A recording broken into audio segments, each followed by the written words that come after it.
Hello everyone, welcome to my channel. কেমন আছো সবাই? আশা করি সবাই খুব ভালো আছো, আর আমিও খুব ভালো আছি। আজ 26 তারিখ, কাল গেছে 25শে ডিসেম্বর, আর আমরা কালকেও বেরিয়েছিলাম ঘুরতে।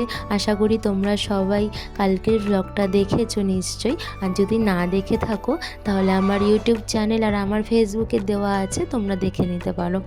তো এই দেখো আমরা বেরিয়ে পড়েছি, টোটোতে উঠে পড়েছি।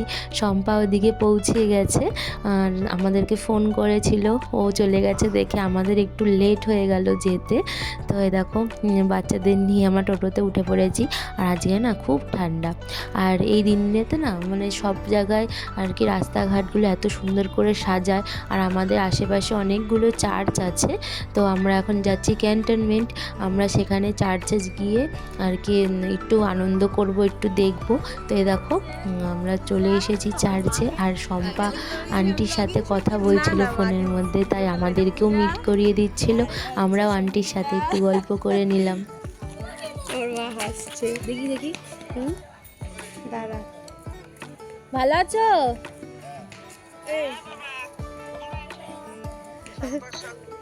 শম্পা নিয়েই যায় না।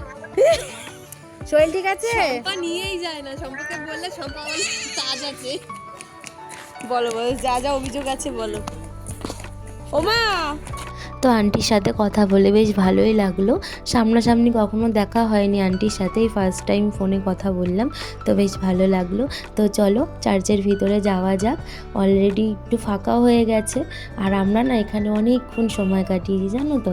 সবাই মিলে একসঙ্গে প্রে করলাম, আর শম্পা মোম নিয়ে এসেছিলো সকলের জন্য, তো আমরা মোমবাতি জ্বালিয়ে প্রে করলাম। আর চারিদিকটা এত সুন্দর করে সাজিয়েছে না যে কি বলবো, ভিতরটা ঢুকেই যেন মনটা শান্তি লাগছিল।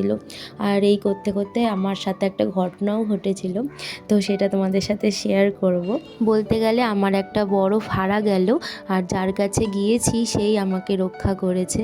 আর মানে কি হয়েছে বলো তো, আমি যখন মোম জ্বালিয়ে প্রে করেছিলাম, তারপরে কিছুক্ষণ পরেই আর কি আমার মানে যে ড্রেসটা আমি পরে গেছি সেই ড্রেসের মধ্যে আরেকটু হলে আগুন লেগে যাচ্ছিলো ওই মোম থেকে। তো কিছু মহিলা আর কি এসে আমাকে বলল যে তুমি ওখান থেকে তাড়াতাড়ি সরে যাও, নয়তো তোমার জামায় এক্ষুনি আগুন লেগে যেত। তো যাই হোক, অনেক বড় ফাড়া গেল, আমি তো ভীষণই ভয় পেয়ে গিয়েছিলাম। যার কাছে গেছি সেই আমায় রক্ষা করেছে। এই যে পূজা রানী এসেছে।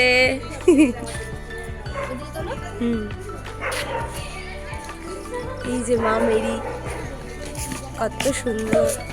এখানে প্রদীপ জ্বালানো হয়েছে, এই মোমবাতি জ্বালানো হয়েছে, সরি।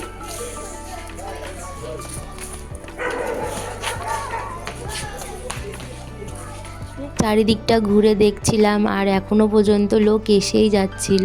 এখন কিন্তু ওই 8টা মতন বেজে গেছে অলরেডি। বলেছিলামই আমরা এখানে অনেকক্ষণ কাটিয়েছি, আসলে এখান থেকে আর যেতেই ইচ্ছা করছিল না, এত সুন্দর একটা পরিবেশ।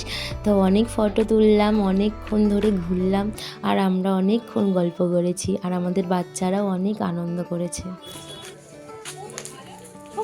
সেলফি তুলে যাচ্ছে। এই তো কানেরটা বারবার খুলে যাচ্ছে। এই কানের গুলো এরকমই, মজা নেই রে। আমি এই জন্য প্রোগ্রামে পড়ি না, এই কানে কিনেছি শত শখ করে যে প্রোগ্রাম করবো। আমি পূজা, ওই যে পূজা বললো না যে আমরা চার্চে এলাম, এখন আমরা বেরিয়ে যাব। চলো চলো বাবু আয়।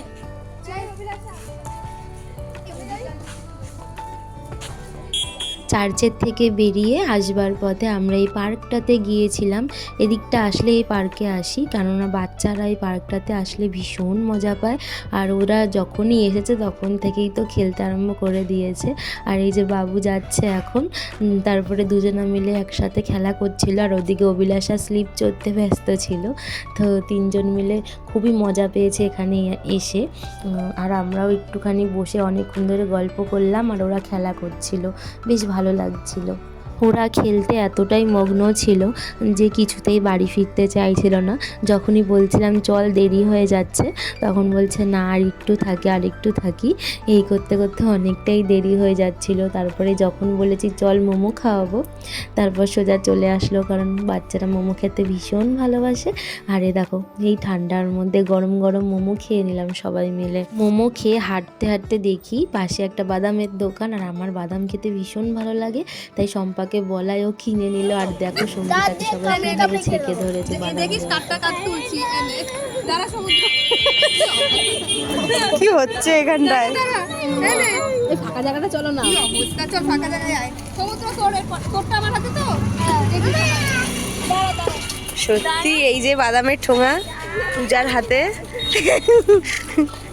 এতক্ষণ মোমো টোমো খাওয়া হয়েছে। বলছিলাম ব্যাক ক্যামেরা ওই যে উপরটা আমি খাবো বলছিলাম, তাই শম্পা আমায় খাওয়ালো।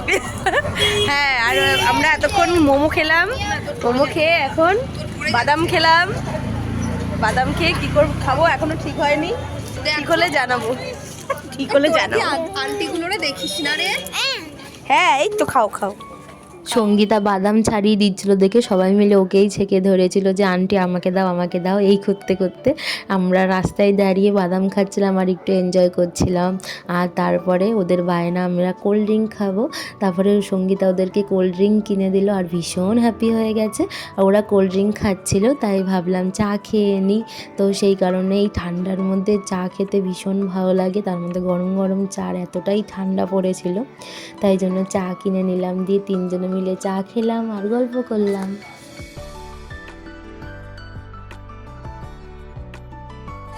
চাই